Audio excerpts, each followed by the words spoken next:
je vous salue tous au nom de Jésus. Nous prenons nos Bibles dans le livre de l'évangile de Luc. Luc chapitre 19. Je souhaiterais que tout le monde puisse prendre sa Bible. Maintenant vous êtes de nantis, c'est trop facile encore parce qu'avec vos options là, avec les téléphones de Colpan de l'Est du Congo, vous avez des jolis trucs vous tous là. Hein? Des tactiles là, qu'on prend chez vous là-bas, démocratique du Congo. Donc vous ouvrez vos Bibles et nous allons faire une lecture ensemble. Luc chapitre 19, mes lectrices, si vous êtes là, vous vous levez. 41 à 44. Luc chapitre 19, 41-44. Je lis au nom du Seigneur. Merci. Comme il approchait de la ville, Jésus en la voyant. Non. Là, c'est ça, quand il approchait de lui, c'est ça. 41, 41. C'est des versions différentes, hein. C'est ça, mais ça dit la même chose. Ouais. Il y a des traductions en français courant et puis il y a lui c'est 41, 44.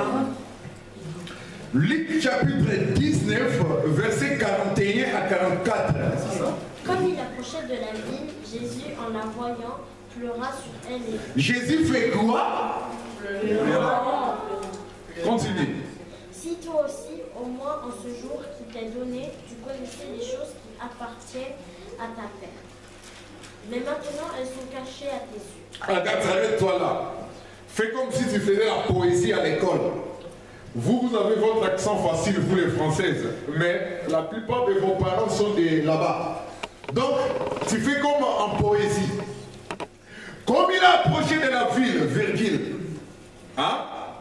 Jésus, en la voyant, pleura sur elle. Ok. Et dit, Si toi aussi, au moins en ce jour qui t'est donné, tu connaissais les choses qui appartiennent à ta paix. Mais maintenant, elles sont cachées à tes yeux. Il viendra sur toi des jours où tes ennemis t'environneront de tranchées, t'enfermeront et te serviront de toutes parts. Ils te détruiront, toi et tes enfants au milieu de toi. Ils ne se laisseront pas en toi, pierre sur pierre, parce que tu n'as pas connu le temps où tu as été visité. parce que tu n'as pas connu les temps où Tu as été visité. Ah, est-ce que nous pouvons le répéter nous tous ensemble?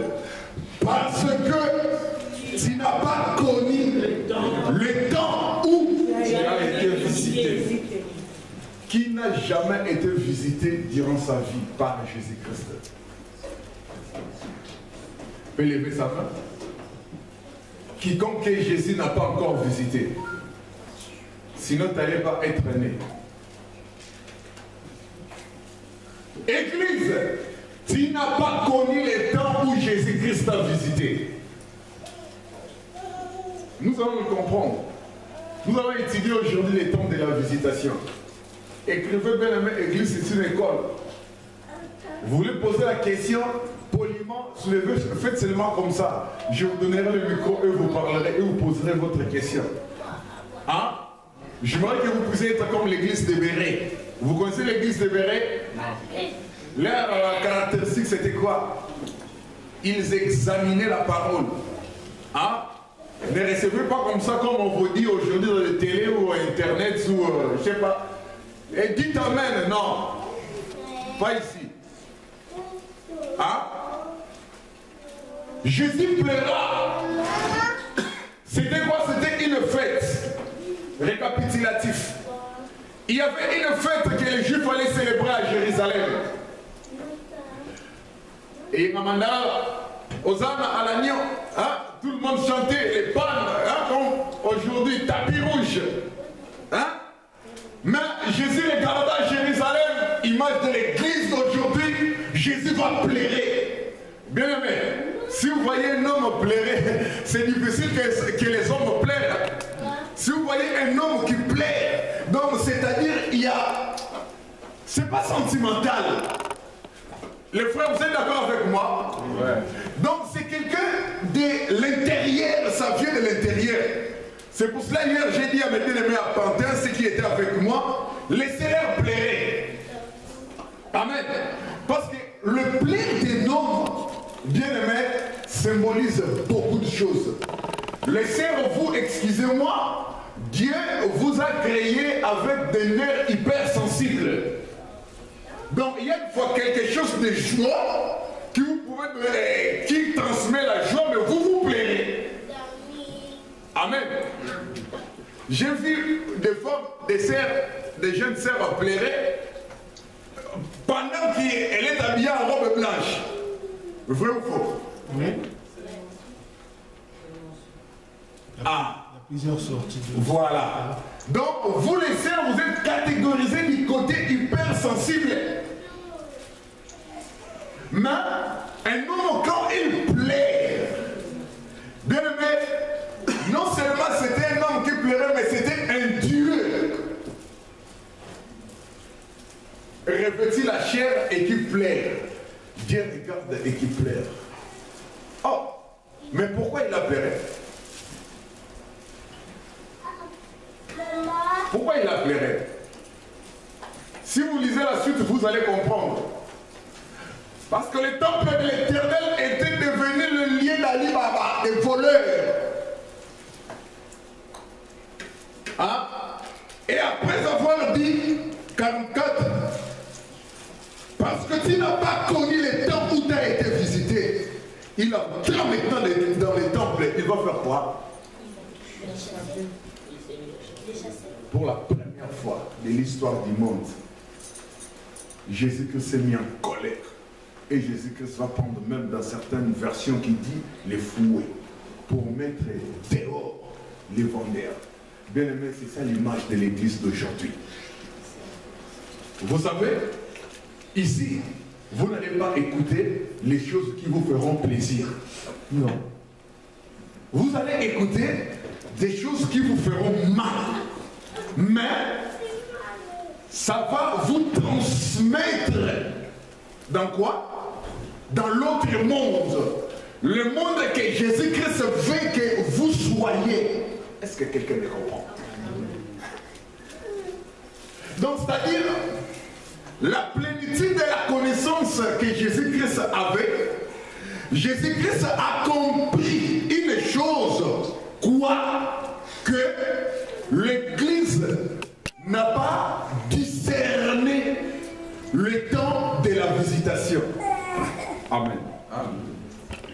Le vendredi, jeudi, vous savez, nous sommes catégorisés par quoi? Nous commençons très bien. Amen. Mais nous finissons très mal. Alléluia. Maintenant, nous allons étudier. Tu n'as pas connu les temps où tu as été visité. Les temps, c'est quoi?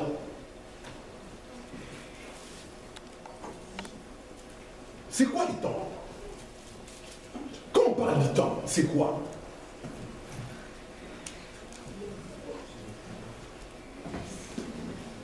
Vous voyez? C'est facile, hein? C'est un petit mot.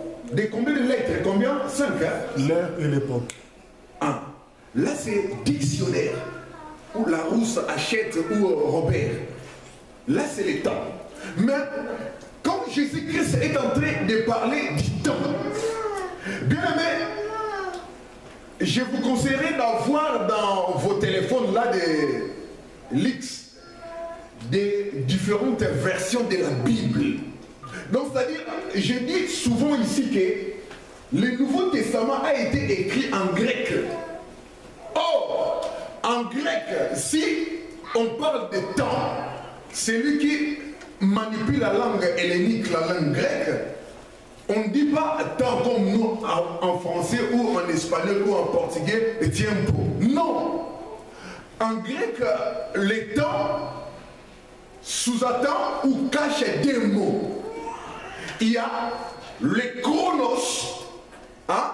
C'est pour cela vous allez voir les frimaires congolais par j'ai une jolie montre. Il appelle chrono. Hein? C'est ça, ça vient de là. Chronométrie.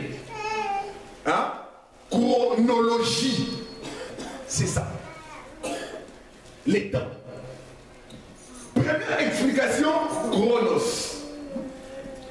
Deuxième explication, dans les temps, il y a les Caïro. Ah, Caïro, comme Caire, la capitale de l'Égypte, mais vous mettez O à la place de E. Il a avec des accents circonflexes. Merci mes étudiantes. Vous irez loin. Amen. Parce que commencer l'évangile à cet âge ici, joli. Alléluia. Mais là, c'est des explications théologiques. Mais entre maintenant, en vrai dire, ça veut dire quoi? Quand on parle du chronos, ça veut dire quoi? J'ai dit la chronologie. Donc, il y a un temps pour naître et il y a un temps pour mourir. Il y a un temps pour se réveiller et il y a un temps pour... Est-ce que nous comprenons? Il y a un temps pour manger et il y a un temps pour digérer. Alléluia. Là, ça passe très bien. Là, c'est le temps en chronos. Mais quand on passe maintenant de l'autre côté, le temps en Caïro, c'est les opportunités qui se présentent dans ta vie pendant ton existence. Est-ce que quelqu'un me comprend? Et bien aimé, ces opportunités, si vous passez à côté de cela, il y a certaines que vous n'allez plus jamais récupérer. Vous venez ici, vous avez quitté la gare de Juvisy, vous marchez à pied vers le pont des Seines là-bas. Vous allez voir, il n'y a personne devant ni derrière. Il y a un billet de 100 €. Vous passez outre. Mais arrivé vers la clinique vétérinaire, vous allez dire, ah, mais il n'y avait personne devant moi ni derrière. Pourquoi je n'aurais pas pris cela? Je recours vite pour ramasser, il n'y en a plus. Ça, c'est les Caïro. Quelqu'un me comprend? Donc, c'est-à-dire, l'opportunité que vous avez loupée, vous n'allez plus la récupérer. Et c'est ce que Jésus-Christ est en train de parler. Église, Église, tu n'as pas connu le temps où tu as été visité. Jusque-là, tout est clair? Parce que là, on explique seulement les titres là. Mais on veut maintenant entrer en profondeur de notre message. Cela, ça veut dire quoi? Avant d'arriver ici dans cette assemblée de Jésus-Christ à Draveil, qui va connaître, laisse-moi vous dire, beaucoup d'imitations, beaucoup de déplacements, parce que nous ne sommes pas propriétaires. Mais vous étiez passé par une autre église. Alléluia. La plupart d'entre nous, même ici ou ailleurs dans d'autres continents, on vous a parlé aussi de la parole de Dieu, n'est-ce pas? Mais ici par contre, Dieu te donne la révélation d'entrer avec, comment dirais-je en français, décortiquer les Écritures saintes. Amen. Amen. Nous avons lu notre Bible, nous avons procédé de côté, et maintenant nous sommes en train de faire quoi? De décortiquer ce que Dieu veut nous transmettre. Dans les temps comme Chronos, tu n'as rien à perdre. Moi, je n'ai pas dormi la nuit, j'ai juste récupéré pendant de 7h à 10h, quelques heures, parce que j'ai suivi quelqu'un de ma famille qui a perdu sa belle-mère.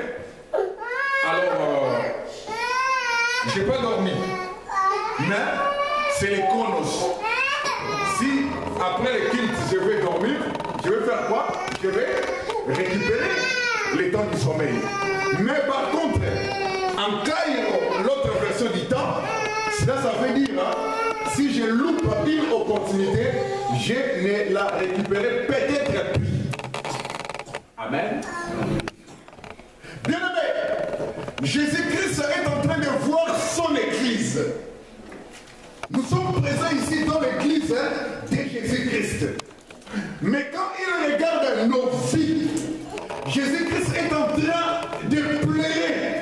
Et il dit, mes enfants, ne discernent pas les temps qui se passent, les temps qui se déroulent, où je je suis en train de les visiter.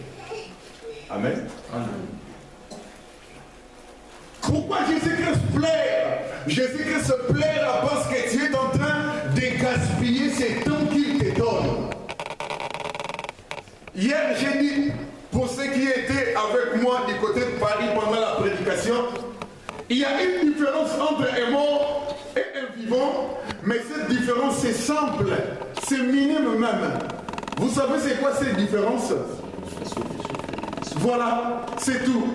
C'est ce qui fait la différence entre les souffles de vie que Dieu a récupérés et ceux qui sont aujourd'hui dans différents endroits d'enterrement de notre pays, la France. C'est ce qui fait la différence. Mais le problème, c'est que j'ai dit hier, gloire à Dieu pour vous, c'est une répétition. Vous savez ce qui importe. Mais comment moi je vais mourir? Ah, ça, c'est la vraie visitation. Bien-aimé, je te dis qu'après la vie terrestre, l'homme prudent, toi, femme prudente, tu dois penser à l'immortalité. Vous commencez bien, super bien, avec brio, avec zèle. Mais le problème, quand il y a les deux stratégies les plus utilisées de l'ennemi dans ces derniers temps, vous savez quoi? C'est la crise. La crise pousse au découragement. Amen. Et l'ennemi se tape la poitrine et il dit, tiens, je les ai mis dans mon tout. Bien-aimé, comment s'appelle la langue des Chinois? Les mandarins. Vous savez qu'en chinois ou en mandarin, il n'existe pas le mot crise. En mandarin, la crise signifie opportunité. Est-ce que quelqu'un me comprend? En mandarin, la crise signifie opportunité. Mais chez nous les francophones, la crise c'est qu'il n'y a plus rien. Donc tout est bloqué. Or, sous la crise, il faut comprendre qu'il y a un message du temps que Dieu veut passer pendant la crise. Est-ce que quelqu'un me comprend? Ce message du temps est quoi? Église, tu dois discerner les jours où Dieu t'a visité. Bien-aimé, l'apôtre Paul sur les chemins de Damas, vous connaissez l'histoire? S'il avait loupé la rencontre avec Jésus-Christ, quand allait devenir apôtre Paul? Vous connaissez la suite? Vous savez que l'apôtre Paul aussi partait faire le travail de Dieu. Mais il ne partait pas faire le travail de Jésus-Christ. L'apôtre Paul partait sur la route de Damas comme un croyant, judaïque, converti, zélé pour servir les souverains sacrificateurs. Or, il ne savait pas, l'ère nouvelle était déjà arrivée, où on ne répondait plus par la loi, mais on répondait par la grâce. Est-ce que quelqu'un me comprend? Et vous savez la réponse de Jésus-Christ. Paul, Saul, pourquoi me persécutes-tu? Mais bien aimé dans le Seigneur, j'ai dit à quelqu'un que Paul n'était pas seul pendant ce voyage. Alléluia. Vous êtes d'accord avec moi? Paul était accompagné, mais tout le monde n'a pas écouté la voix de Jésus. C'est ça l'Église. Quand Dieu parle, il parle en communauté, mais il y a Paul qui avait le sens de la révélation. Mais à cette époque-là, Paul ne connaissait pas Jésus-Christ. Il persécutait ses disciples. Il ne croyait pas en Jésus. Mais pourquoi il a répondu Seigneur? Ah? Pourquoi il a répondu Seigneur? Vous connaissez la signification banale du mot Seigneur? Ah? C'est qui un Seigneur? C'est qui? C'est un roi. Banalement, c'est quelqu'un à qui l'on obéit. Tu obéis à ton maître. Donc un Seigneur, c'est quelqu'un à qui tu obéis. Mais Paul, comment a su que c'était le Seigneur qui lui parlait? C'est ça la révélation.